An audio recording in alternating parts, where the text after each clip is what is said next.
7 investigators learning new details surrounding the deaths of 5 young men in a house fire in Novi. The fire unfolding Sunday on Mystic Forest Drive. Jonathan Carlson is there live with what he's learned about this. Jonathan?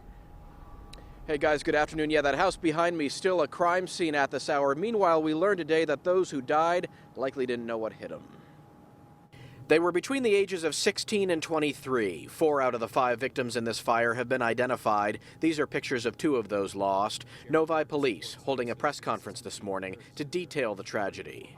The preliminary origin of the fire was a mattress in the basement of the home. It's believed the 5 men, likely here illegally, were smoking in the basement. A mattress caught fire, and the toxic fumes caused them to black out and die.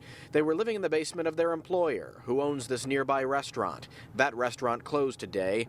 Police telling the 7 investigators The owner of the home and some of his family members would live in that house.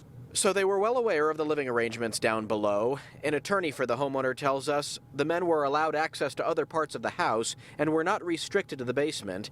As police work with the Mexican consulate to notify families of the victims, the investigation now turns criminal. We asked if the homeowner, who leases other properties, employs similar living arrangements. Our investigators have visited those properties, and we do not believe that there are any other illegal activities going on. However, the owner, Roger Tam, could face not only code violations, but involuntary manslaughter charges. The case is on its way to the prosecutor.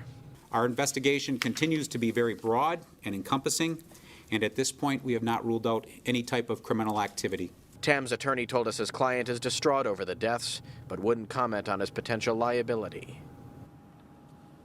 And that attorney would not let his client do any on-camera interviews. Meanwhile, back here live, I want to show you that there is a small memorial of flowers here in front of the house. Neighbors have been coming by one, and people that have seen this story on the news to leave a remembrance in honor of those who perished in this fire. I also finally want to tell you that we learned today that the smoke detector in the basement was apparently intentionally turned off.